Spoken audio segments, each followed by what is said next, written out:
Então, gente, eu escolhi um verso do Bhagavad Gita para a gente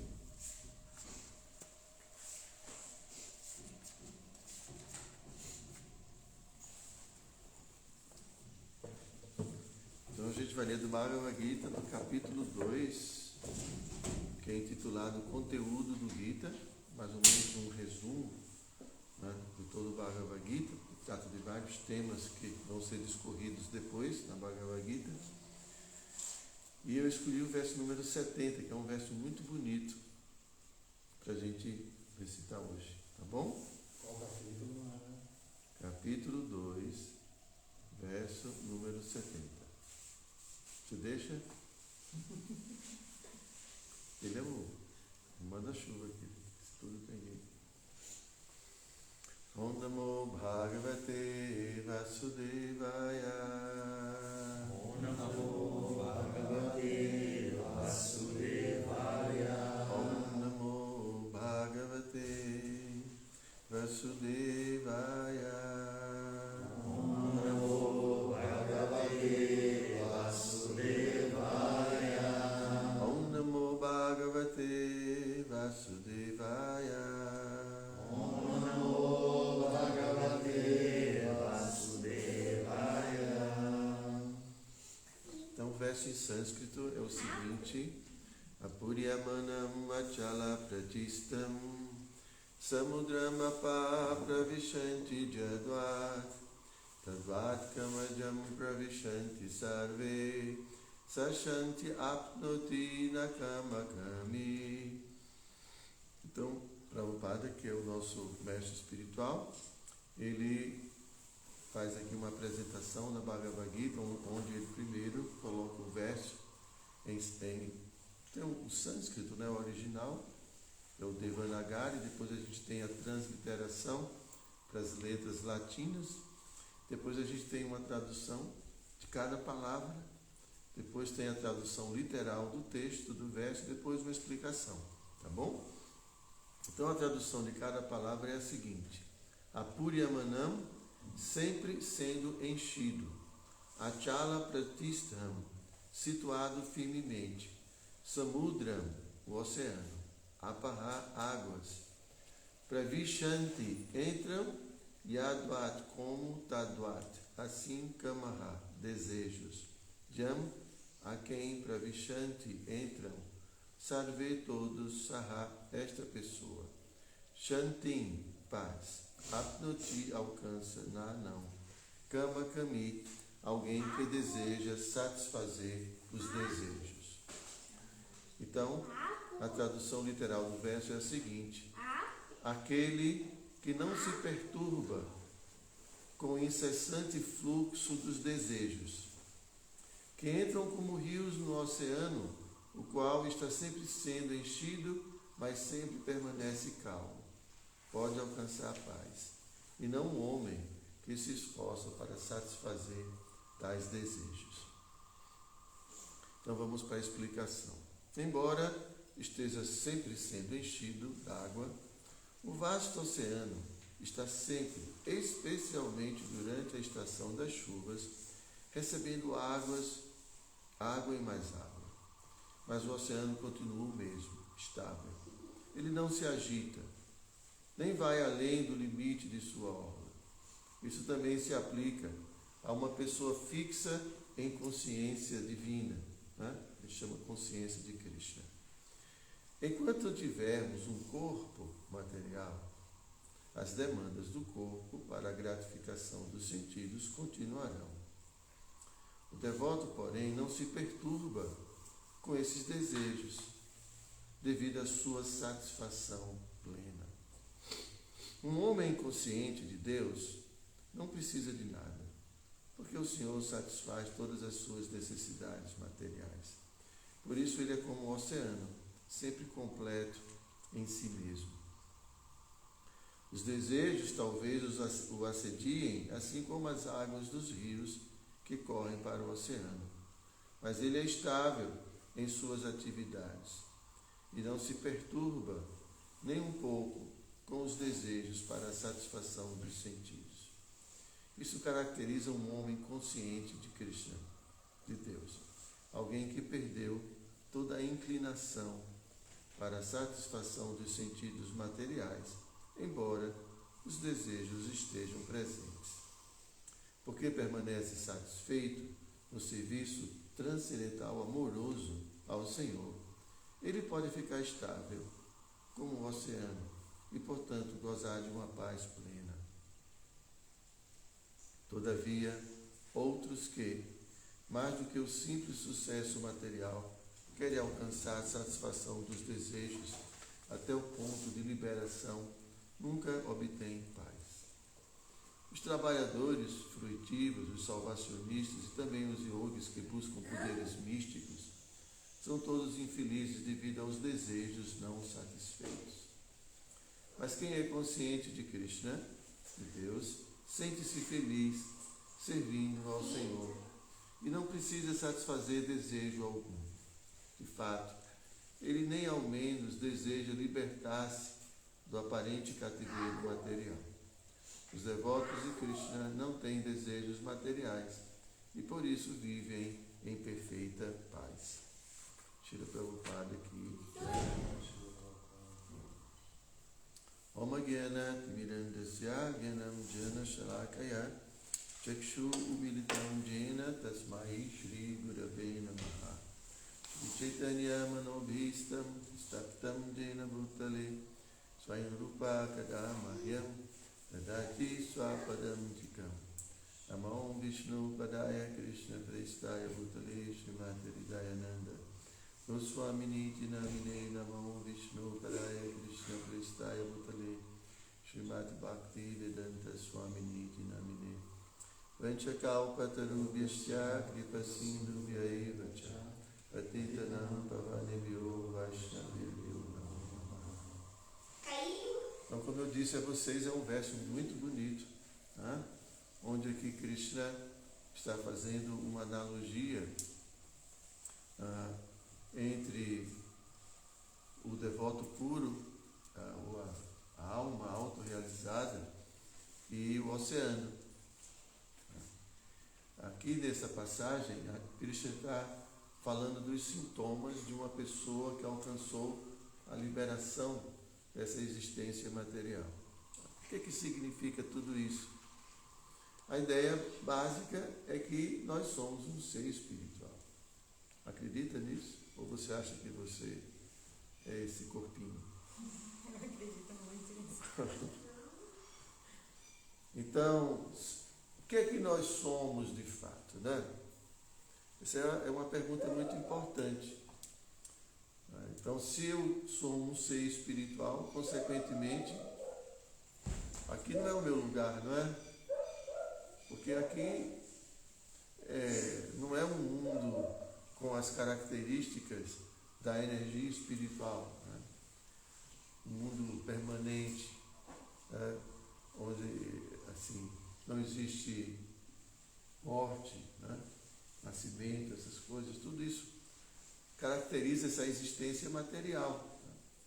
Então a gente, quando fala de um ser espiritual, a gente está falando de um ser que é sat, né? Sempre existente, né?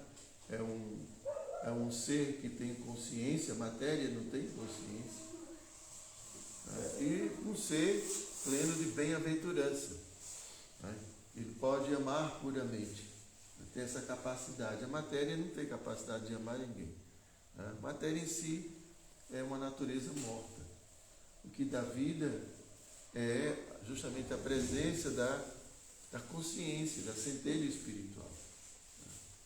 Então, o ponto é que todos nós entramos dentro desse corpo e aí a gente fica limitado à existência corpórea. E aí os desejos vão girar em torno daquilo que a gente acredita que é. Um gato vai miar, vai correr atrás de outras gatas, vai subir nos telhados, porque isso é a vida de um gato. A gente não vai esperar um gato assim, rezando numa missa, ou frequentando uma universidade, acho um pouco, né? Talvez procurando ratos, mas não. Então, é como, né, um peixinho querer, eu vou desejar alguma coisa que não tem nada a ver com o habitat dele. Né? Da mesma forma, como é que a gente, ser espiritual, pode desejar, né? E não só desejar, mas dedicar toda a sua vida, que é curta, né? Nesse corpo, simplesmente para satisfazer exigências corpóreas. É como alguém simplesmente viver para atender às necessidades de um carro. Uma loucura isso, né? Só pensa em ir num posto de gasolina, colocar óleo, e todo dia vai lavar o carro, porque a gente quer meio assim, né? Está lá aspirando o carro, passando pano, essa vida. E a gente é mais ou menos assim. Nós almas estamos tão condicionados, né? A esse corpo, porque a gente nasceu dentro, a gente está muito pertinho desse corpo, né? A gente está aqui dentro. Quanto tempo já, né? Bom, tem uns que tem 1 ano, tem outros que tem já 30 anos dentro desse corpo, tem uns que tem 40, 100, né? Quanto mais tempo, mais a gente fica condicionado a tudo isso, né? Então, aqui Prabhupada está explicando nesse significado que quando uma alma se realiza, ela não vai ficar correndo atrás, né, desses impulsos dos sentidos, né? Olha para uma coisa, eu quero isso. Olha para outra, eu quero aquilo. Sente um cheiro, eu quero isso. É o tempo todo assim, não é? E as propagandas, né? O tempo todo. O tempo todo nos seduzindo, criando desejo. O desejo é que move a gente. É o desejo que nos move. Vocês tinham desejo de passar um feriado aqui, um final de semana, vocês estão aqui. Se vocês não tivessem desejado, vocês não iam estar aqui. A gente está correndo atrás dos desejos, dos sonhos. Isso é a vida. Mas a gente tem que ver, tem sentido esses desejos comigo mesmo? Não estou dizendo que a gente tem que negligenciar o corpo, né? Isso não é a ideia. Aqui a ideia é que, assim como o oceano está sempre recebendo muita água e permanece estável, né? Uma pessoa, quando se torna consciente de si, né, como um ser espiritual, ele não leva mais em consideração, né, não leva muito a sério esse assédio de desejos, porque é natural do corpo, né? Os olhos foram feitos para ver. A gente não pode tirar dos olhos essa função. Mas a gente tem que ver o que é, ou a gente tem que pensar, o que é adequado ver. Ouvir também, a gente quer ouvir. A gente quer cheirar, a gente quer saborear. Mas a gente não vai saborear qualquer coisa, não vai ouvir qualquer coisa. Então a gente precisa selecionar. Então há um fluxo constante. E Prabhupada fala que enquanto tiver esse corpo, esses impulsos vão existir. Fome, sede, muitas coisas. Constantemente. Né? Quero dormir, quero acordar, quero tomar um banho, quero isso, quero... É assim? Vocês são assim também? Ou só sou eu que sou desse jeito? Hã? Eu estou ficando preocupado. É o tempo todo, gente. Não para, não é? E quando a gente tem um outro corpinho para cuidar? Hein, mamães e papai? O papai estava aqui, já saiu. Para cuidar da mente do... Porque não para, né? Quando é assim, criança, a inteligência ainda não funciona muito bem, né? Assim, a inteligência não tem maturidade, não tem... Então tem que ter uma inteligência maior para ficar... E é só a mente. Pá, pá. Entende? Vê uma coisa que é uma coisa, daí chora. É assim o tempo todo. E aí, quando a gente fica adulto, a gente cuida, né? Bom, alguns adultos cuidam, né? Outros adultos querem que alguém cuide. Né? E assim por diante. Né? Então, a ideia é que quando a gente vai crescendo, né, e vai amadurecendo, então a gente vai administrando toda essa... Né, esses assédios constantes. E a gente vai aprendendo, isso não, isso sim. Né? de acordo com a nossa cultura, de acordo com o entendimento que a gente tem da vida. Mas uma alma que desperta, né, para a sua verdadeira realidade, ela vai começar a selecionar essas coisas, esse assédio, né, e vai atender aquilo que de fato faz parte, né, do que é realmente necessário para ter um corpo saudável, uma psique saudável, mas ao mesmo tempo que não vá de encontro aos seus próprios interesses como ser espiritual. Afinal de contas, estar aqui é uma condição artificial. Por que a gente está aqui? Por que tu veio parar aqui, nesse mundo? Boa coisa você não fez, hein? Porque aqui tem lugar melhor. A gente está aqui, que a gente não pode nem ficar orgulhoso, né? Porque um prisioneiro ficar orgulhoso, está todo mundo na prisão. Não tem como ficar orgulhoso de nada, né? Mas se o prisioneiro tem um pouquinho mais de privilégio, ele vai dizer, olha, eu tenho uma televisão na minha cela, você não tem, né? Então, assim, todos nós, porque essa vida, gente, é muito patética. Patética no sentido de que você luta, e depois perde tudo, ninguém ganha. Não é? É como um jogo de futebol, né? A Tiara deu esse exemplo de você estar assistindo a um jogo, né? E aí o time adversário 1-0. Aí você, né? Ou o seu time, né? 1-0. 2-0. Aí passa o segundo tempo, aí 2-1, 2-2. E no final, 3-2. A morte sempre vence a gente, não é? É difícil dizer isso, né? Mas não é assim que acontece? Hein? É a natureza. É a natureza. Mas ninguém suporta isso. Você quer isso para você sempre assim? Nasce e morre. Nasce e morre. Nasce e morre. Nasce e morre. Luta. Quando está no auge, aí morre. Para tudo. Começar tudo de novo. 1 mais 1, 2 mais 2. A, B, C, D. Trabalhar, constrói uma casa, minha casa. Uma hora, está na hora de ir embora. Deixa tudo aí, vai deixar tudo. Não pode levar nem um pouquinho. Não. Já viram esse filme? Eu já vi. Entendeu? Então, isso não é natural para a gente. Por isso que a gente não suporta isso. Você quer que sua felicidade se acabe?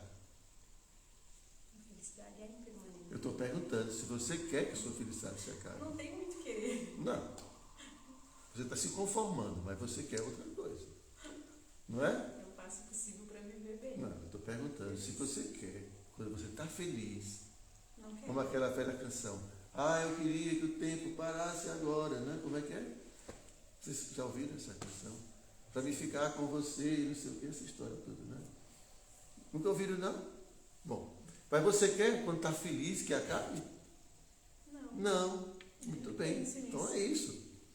Você não quer. Por quê? Você quer felicidade eterna. Se você não quer que acabe, a gente quer. Né?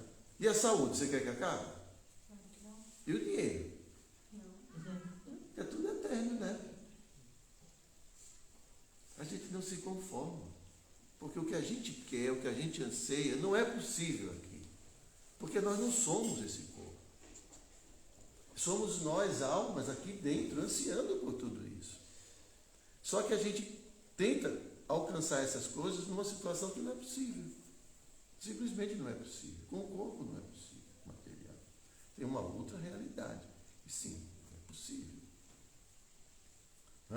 Como é que é? A gente estava dando um curso, né, sobre relacionamentos, né? Como é que a gente pode esperar ser feliz, né? Sendo imperfeitos e nos relacionando com outras pessoas imperfeitas? A gente quer amar, ser amado, mas a gente aprende ou a gente descobre que a gente não sabe amar nem o nosso parceiro ou parceira sabe também nos amar. E a gente fica... como você fala, né? É o jeito. É isso. A vida é assim. Então, na medida em que a alma vai se autorrealizando, ela vai abandonando todas essas fantasias, porque isso é fantasia, isso é coisa de Hollywood. E viveram felizes para sempre. Já assistiu algum filme? E a gente torce que o filme termine bem, né? Mas tem uns diretores que fazem uns finais assim, bem, né, que a gente fica chateado, né? Mas novela da Globo não, novela da Globo só termina bonito, tudo bonito, né? O vilão é preso, né? Todo mundo se casa no final, aquela coisa assim, tudo bem. Ela não está concordando comigo, não. É interessante que... É interessante, né? É interessante que eu sempre chamo atenção sem querer chamar. Mas é uma estratégia minha. Eu sempre escolho alguém assim na plateia para conversar, né? Não é só você, não. Então é isso. Aqui o verso está falando que a característica é a mente, ó, não para desse jeito. Não vai parar. Quando crescer, aí a inteligência vai. Eu não posso. Então, assim, quando a alma desperta, né? Então, apesar desse fluxo, né, de impulsos, né, de estímulos estarem ali despertando, né, um desejo ou outro, ele vai simplesmente assim, administrando tudo isso. Não, isso aqui não é bom, isso aqui não é bom. Agora, como é que ele consegue fazer isso? Né? Porque o assédio é constante.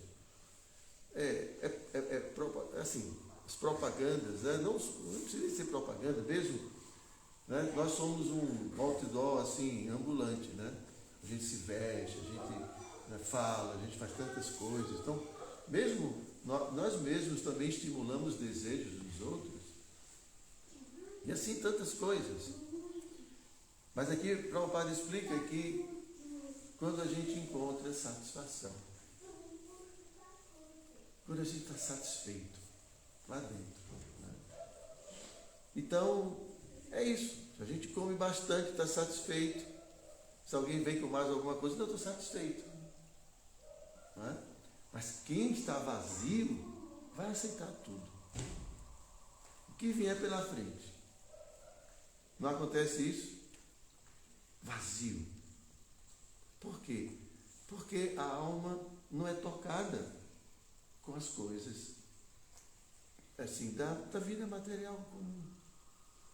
A gente está alimentando um corpo, mas não está alimentando a alma, que somos nós. A gente abastece o carro, mas não abastece o motorista. Então, como é possível a gente ficar bem? Não é possível. Então, tudo é assim, sempre é uma busca constante. É uma busca constante.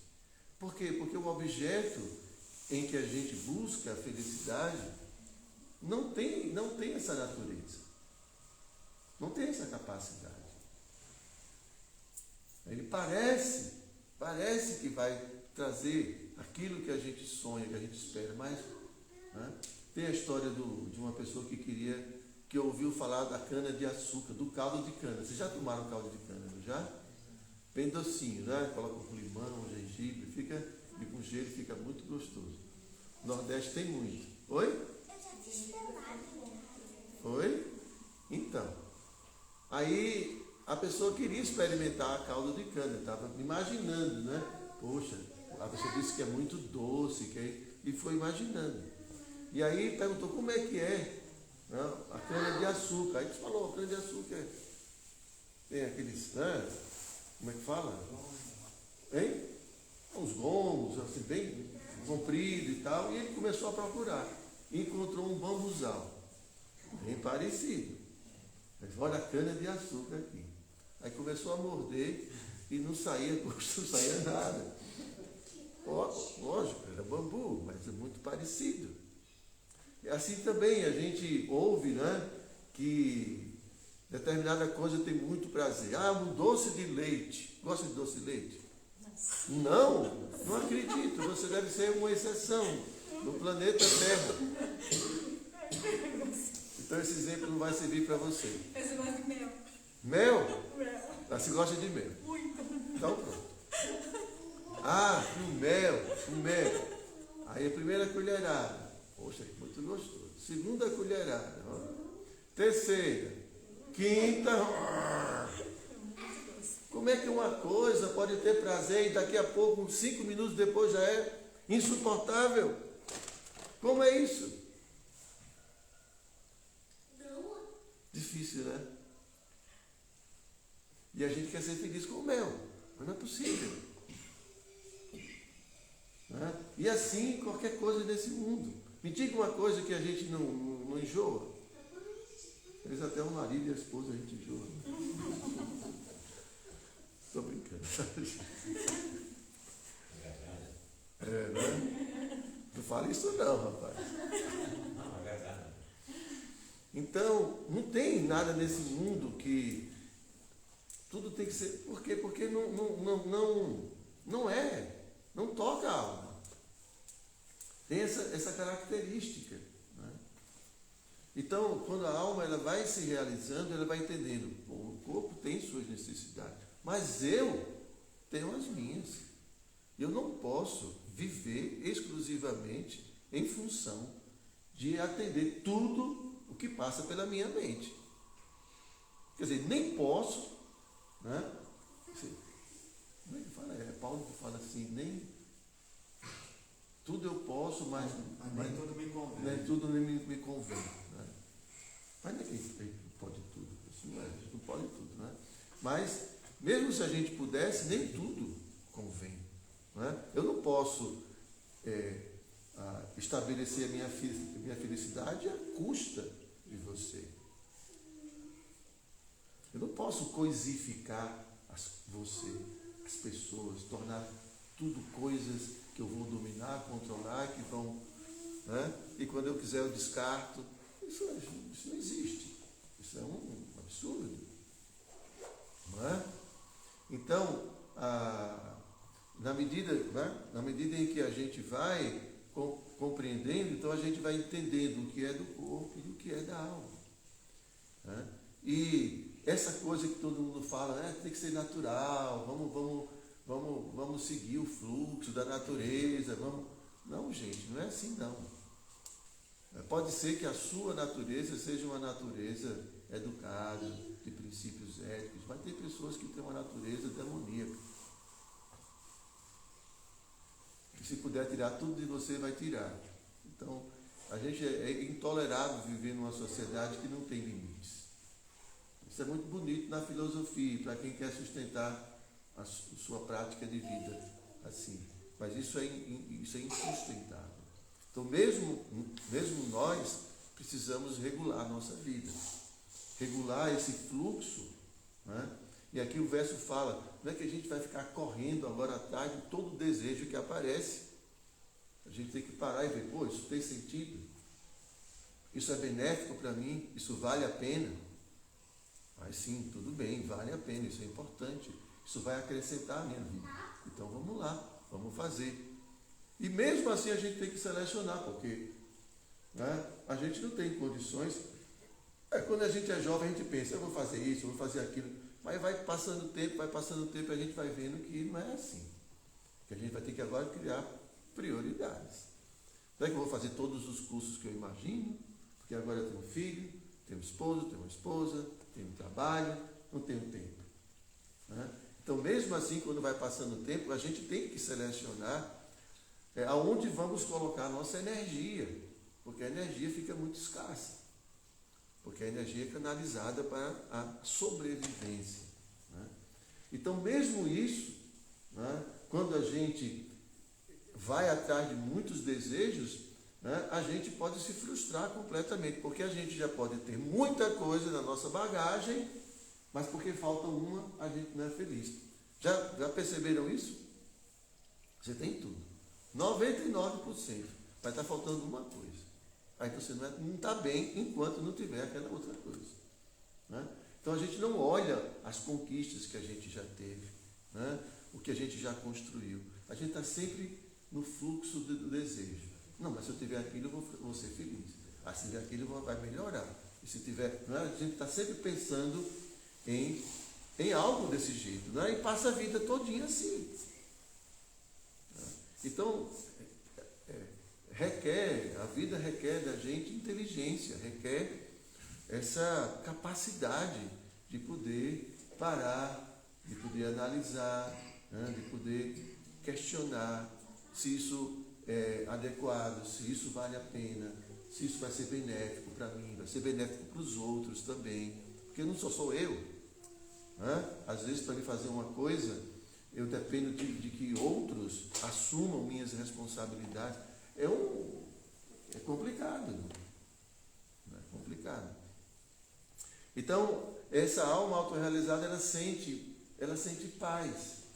E ela sente satisfação, porque ela encontrou, né, a sua verdadeira natureza, que é servir amorosamente. Servir. Existe um prazer muito grande em servir puramente. Né? Então, assim, tudo tem energia, né? As nossas atividades, nossos pensamentos, tudo gera uma energia, tudo gera um estado emocional. E o amor, ou essa atitude abnegada, essa atitude de querer ver o melhor para o outro e de se esforçar por isso, em si possui uma energia de alta carga de satisfação, vamos dizer assim. A gente é o primeiro a se beneficiar, a gente é o primeiro a se sentir pleno, satisfeito, feliz. E às vezes nem precisa fazer muito. Só o fato de você orar por alguém, de você pedir por alguém, isso já traz, né? Existem muitas experiências que o pessoal às vezes colocam aí, né, nesses videozinhos e tudo, né, de como as pessoas... Eu ouvi falar de uma pessoa que estava no fast food, né? Como é que é? Sim, um lanche do McDonald's.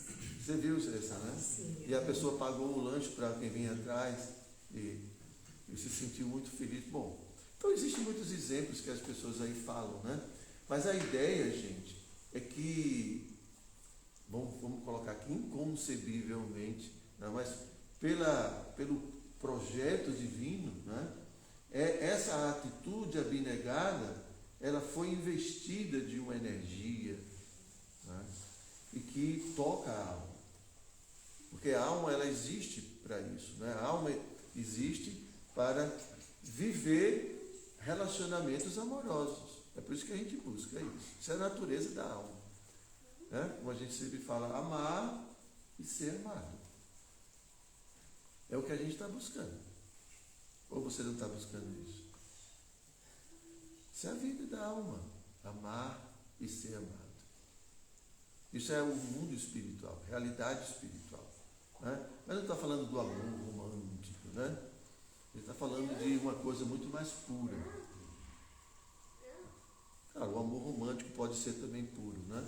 Mas não é essa coisa muito egoísta, né? Que em geral é assim. Então, quando nós nos colocamos nessa atitude de servir amorosamente a Deus, de servir amorosamente o próximo, então a gente é preenchido, né? E as coisas vão chegar e você não dá nenhuma importância. É muito comum, né? Mesmo todos nós. Acho que você não brinca mais de boneca, brinca? Tem certeza? Mas como é que você deixou de brincar? Por quê? Alguém disse para você assim, que era feio brincar de boneca? Hein? Perdi o interesse. Você se interessou por outra coisa? Com certeza. Melhor. Por isso. Foi, né? É a mesma coisa assim na vida. A gente vai perdendo o interesse. As pessoas perguntam, mas forçaram você a renunciar? Não, desinteresse. Tem outra coisa melhor. É assim que funciona. Mas se eu não tenho coisa melhor, vai o que tem, né? Quem não tem cão, caça com gato, né? Não tem esse ditado assim? É assim que funciona. Quando a gente está vazio, a gente vai preencher com qualquer coisa, porque é insuportável o vazio. Mas quando ele está preenchido, né? Porque é a alma que está sendo alimentada, mesmo de fato, então a gente perde o interesse. Simplesmente isso. E é tão bom quando a gente perde o interesse, porque é natural, não tem que forçar a barra. Né? Não tem que... Né? É isso, não é artificial. Claro, tem gente que faz artificial. Às vezes o médico fala, olha, tem que parar, viu? Se não parar, você vai morrer. Aí o cara tem que parar à força. Porque já está doente, já estragou o corpo demais. Né? Aí quer fumar, mas não pode mais. Quer beber, mas não pode mais. Comer um docezinho, né? Hoje a gente comeu um doce de casca de maracujá. Uma delícia. Graças a Deus eu ainda posso comer um docezinho. Eu não tenho problema de diabetes. Mas tem gente que tem que parar. Não pode. À força. Uma tortura. Né? Mas outra coisa é você parar simplesmente porque não tem mais interesse, porque tem algo melhor, algo que preenche. Então isso é o que acontece com uma alma autorrealizada. Ela está preenchida, ela está satisfeita. Então naturalmente ela renuncia. Mas como você pode parar de fazer isso? É tão bom. É porque você não conhece outra coisa melhor. Né? Porque essa coisa melhor exige da gente um certo sacrifício, um certo esforço. Né? A meditação, o trabalho de introspecção, né? Do estudo, de compreensão. No início a gente tem que realmente se afastar mesmo gostando. Né? Se como quem quer parar o álcool, tem que se afastar do álcool e se afastar de todo mundo que bebe. Ele tem que ter uma atitude ali para poder vencer aqueles momentos iniciais muito difíceis. Então, da prática da gente também é assim. Tem que ter uma postura, mas depois, quando a gente vai ficando curado, vai vindo a saúde e com isso a satisfação. E aí a gente vai podendo crescer mais e mais, né? Aceitar mais desafios, né? Porque a gente já tem uma bagagem. Né? Muito legal, não é? Vamos lá? Vamos lá. Vocês têm alguma pergunta? Entendeu tudo?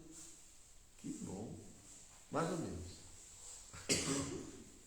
Vocês, olha, tá bom. Pode falar, pode tirar a mão da boca. Você não está querendo perguntar nada. Professor, pode ser que venha amanhã, É? E você? Você é brasileiro? Estou a caminho de virar um dia.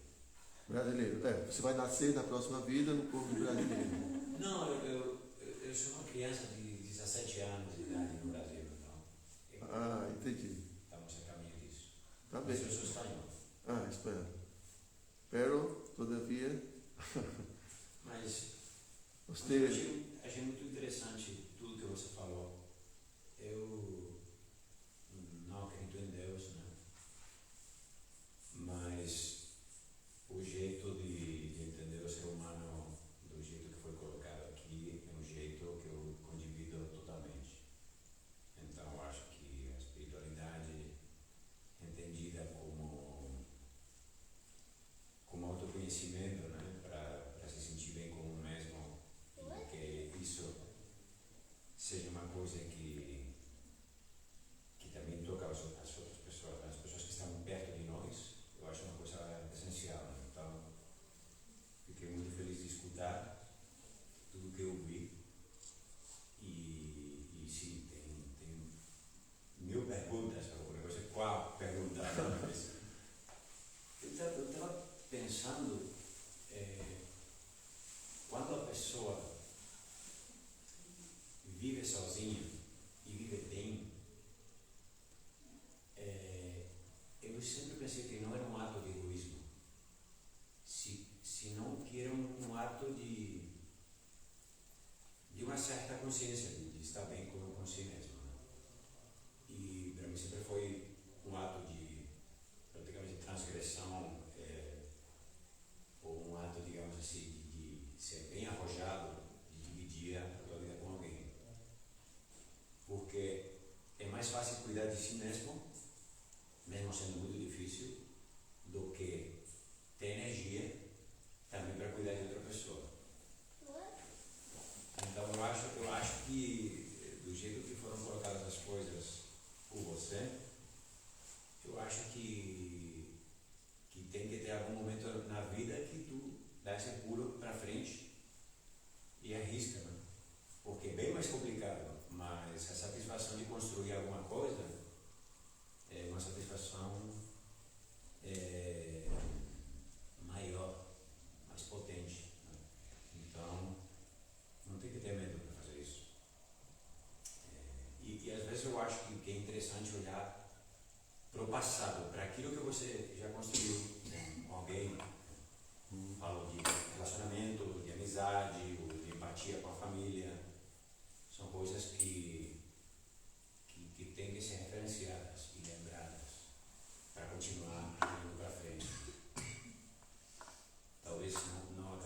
contando nada, mas me fez refletir sobre tudo aquilo que foi falado, que já vale a pena. Tem muita coisa para se pensar, né?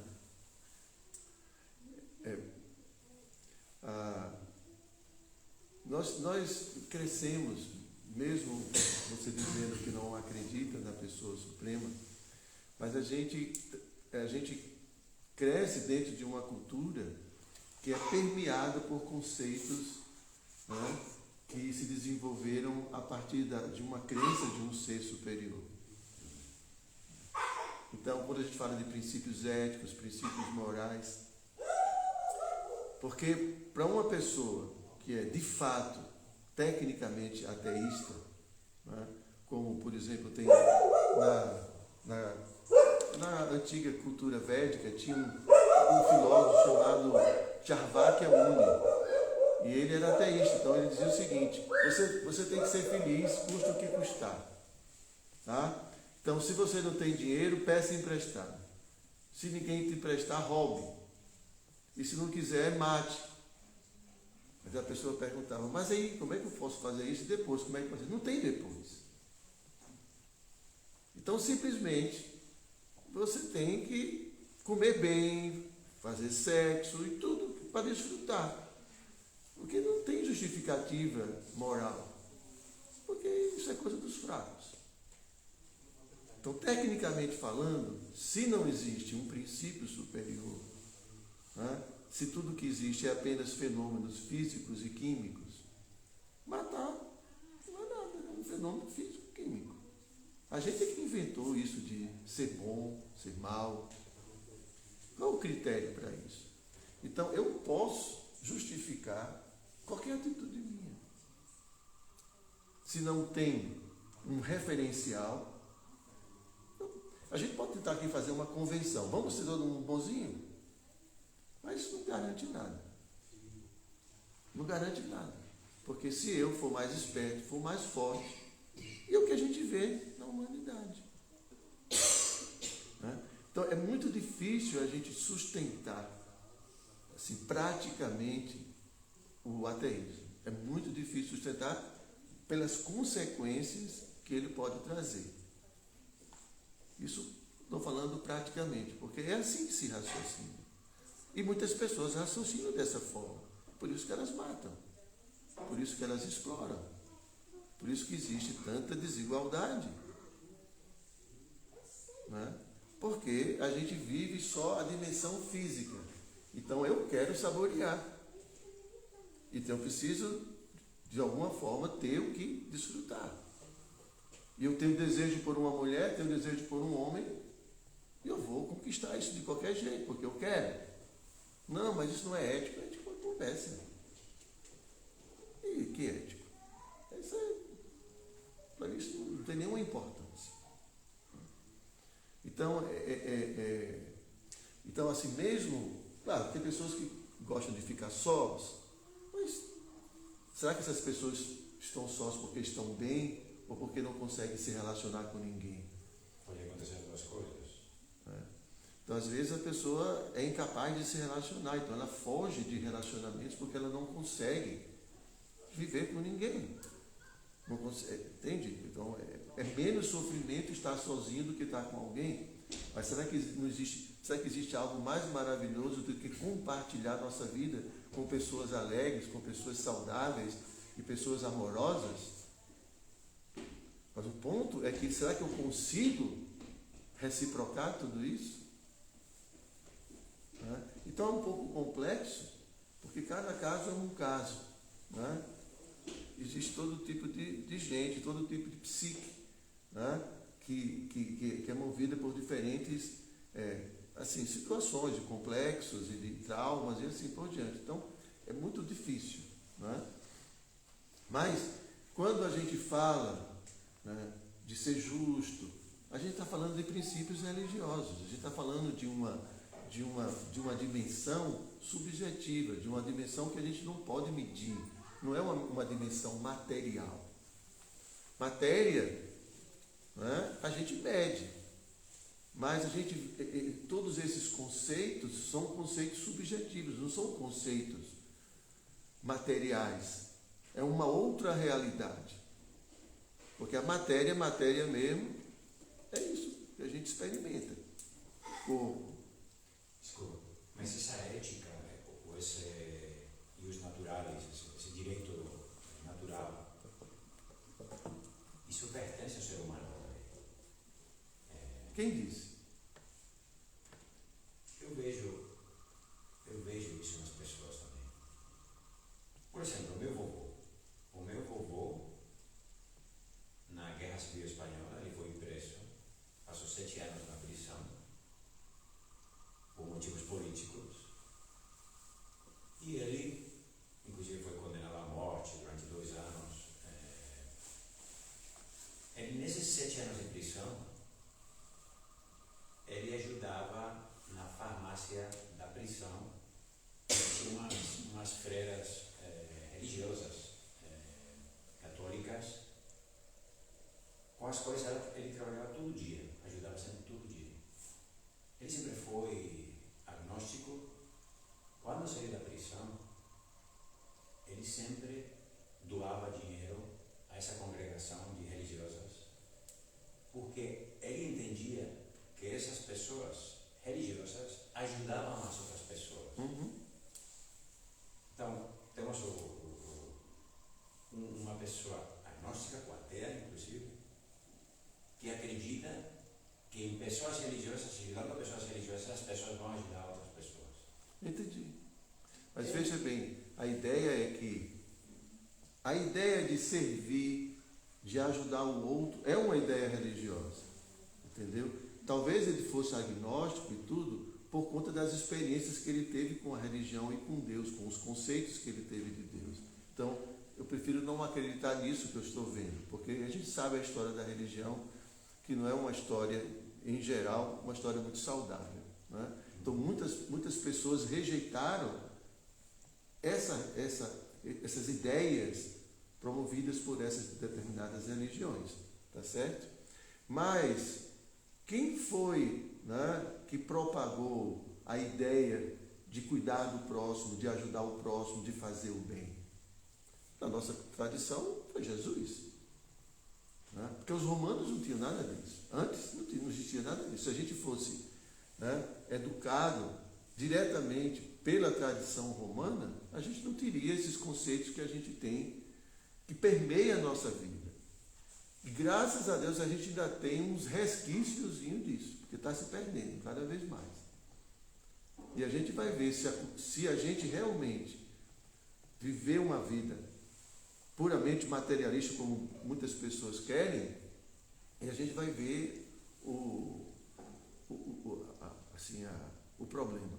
Porque já se tentou fazer uma ética assim secular, tipo um contrato.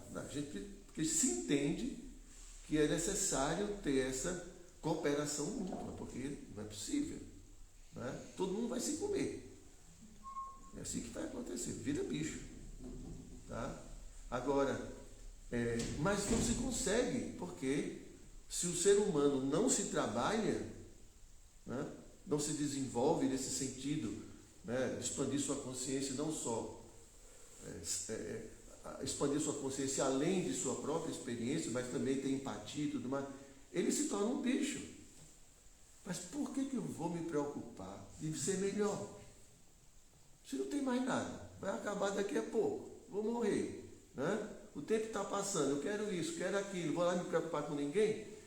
Quando você não tem um sentido superior para a vida, não faz sentido ficar.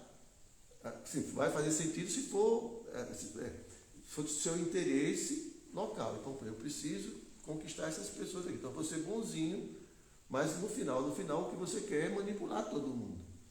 Mas quando você tem um princípio superior, você entende, não só sentimentalmente, porque o que a gente tem falado aqui não é uma coisa irracional. Né? Afinal de contas, isso aqui existe. E se existe, tem que ter uma causa. Tem que ter uma causa. Como a gente vai explicar essa causa? Né? Tudo bem, a ciência para porque não tem como explicar. Porque não tem como explicar. Não tem nenhuma... Mesmo se falar de uma explosão, a gente está falando de substâncias que explodem, a gente está falando de leis que estão ali interagindo. Então, não explica. Realmente ninguém explica. Então, tudo bem, você pode ser um agnóstico, tá certo. Eu não sei, não posso provar uma coisa, nem posso provar outra. Mas dizer que Deus não existe, você é Deus. Porque como você pode afirmar isso? Você conhece tudo? Não. Então, como você pode afirmar absolutamente que Deus não existe? Nem que sim, nem que não. Bom, veja bem, a posição agnóstica ainda é, assim, filosoficamente aceitável. Tá? Agora, mesmo assim, por que eu não acredito? Né? Se tudo, mesmo a ciência mostra que estatisticamente o acaso é uma coisa improvável. Porque não tem uma alternativa. Ou é o acaso, ou é um princípio inteligente. Estatisticamente não é possível. É impossível. É como um caminhão que vai fazer uma curva, aí tem um caminhão que tem farinha de trigo, tem açúcar, tem fermento, aí dá uma curva, aí tudo se mistura, cai no forno e faz um bolo. Não é possível. Entende? É tão sofisticado a coisa. E hoje, com as descobertas da microbiologia e tudo mais, é impossível, estatisticamente, que isso seja obra do acaso. Mas já estão falando que isso veio lá de cima, veio de outro lugar. Outras extraterrestres vieram. Mas você estava empurrando o negócio lá para cima. Mas entende? A gente fica sempre nessa coisa, né? Então, assim, eu não estou querendo debater com você, mas a gente está conversando só, né? Não, eu só queria agregar uma coisa, que no final das contas nós estamos falando da mesma coisa, que é uma questão de fé. Acreditar ou não acreditar é uma questão de fé. O ponto intermédio do agnosticismo é eu não sei. Que eu acho que seria o meu caso, né? Ou o caso do meu avô, né? Porque ele falava muito dessas coisas. Mas, independentemente disso, eu acho que se existe uma ética universal pela qual a gente entende certas situações por um lado ou por outro. Enfim. Vamos viver, né? Vamos tentar. Deixar aí. Cada um tem assim as suas motivações. Espero não ter assim também aqui a nossa ideia. Eu nem sabia que você tinha essa postura, porque eu já teria um pouquinho mais de ficar ao tempo. Por isso que eu perguntei, você acredita? Aí Tu veja, eu acredito muito. então, aí a gente, estou trabalhando, assim, trabalhando em cima de uma ideia inicial. Somos um ser consciente, somos um ser espiritual, tá? E se somos um ser espiritual, então isso tem consequência. Tá? O ponto é que a gente não filosofa sobre isso. Então, a gente não avalia as consequências desse aforismo, vamos dizer assim. Eu sou um ser espiritual. Bom, aí tem muita coisa para a gente trabalhar. Por que eu estou dentro de um corpo? Como é que eu saio desse corpo? Né? E aí vem muitas questões. Quem é agnóstico vai ficar em cima do muro, né? Fazer uma coisa e fazer outra. É bom o posicionamento, né? Porque aí a gente tem proatividade, né? Porque se você não sabe o que vai fazer, né? Então você fica como uma nuvem, né? Mas uma pergunta, o ser agnóstico não necessariamente significa que não aceite a espiritualidade. Não, veja bem. Veja bem, eu entendo pela sua postura que você respeita muito e que você aprecia tudo isso, tá certo? E é natural que uma pessoa não acredite. Mas veja bem, eu mesmo não posso provar, nem para mim mesmo, que isso é verdade. Mas eu escolhi isso, porque eu acho que para mim é mais lógico. Entendeu? E é muito bom. E faz bem para todo mundo. Entende? Eu podia ter escolhido outra coisa, senão eu tenho dúvida, né? Mas eu podia tender para, não, vou considerar que Deus não existe. Entendeu? E seguir a minha vida desse jeito. Tá certo? Eu não posso provar nem para você, nem para mim mesmo, porque Deus não apareceu para mim ainda dizer que, né? Mas me faz muito bem. E eu vejo que faz muito bem para as pessoas e tem todo o sentido. Entendeu? Tudo tende, quando a gente estuda mesmo, se aprofunda, tudo tende para essa realidade. Né? Eu também já tive muitas experiências, né, de conversar com pessoas que já morreram. Minha família tem muitas pessoas que têm mediunidade, tudo. E eu sei que são pessoas, né, autênticas, né, assim, são irmãos, são pessoas que eu conheço, então já conversei com muita gente. Eu sei que não existe a morte. Morre mesmo no corpo. Talvez você não tenha tido essa experiência, mas já tive muito. Minha esposa era assim. Eu conversei muitas vezes. Né? Então, para mim, eu não tenho nenhuma dúvida com relação a isso. Porque eu tenho experiências. Né? Mas tem pessoas que não tiveram esse, talvez, privilégio. Né? Não é nenhum esse privilégio. Então, porque no Brasil tem tantos centros, você vai lá e você vai ver em muitos deles. Né? Tem os façantes também, mas tem as pessoas que a gente confia. Né? Mas é isso, gente, está passando da hora já. Né? Muito obrigado, desculpe se eu fui assim muito. Então, um bom descanso para vocês. Tá bom?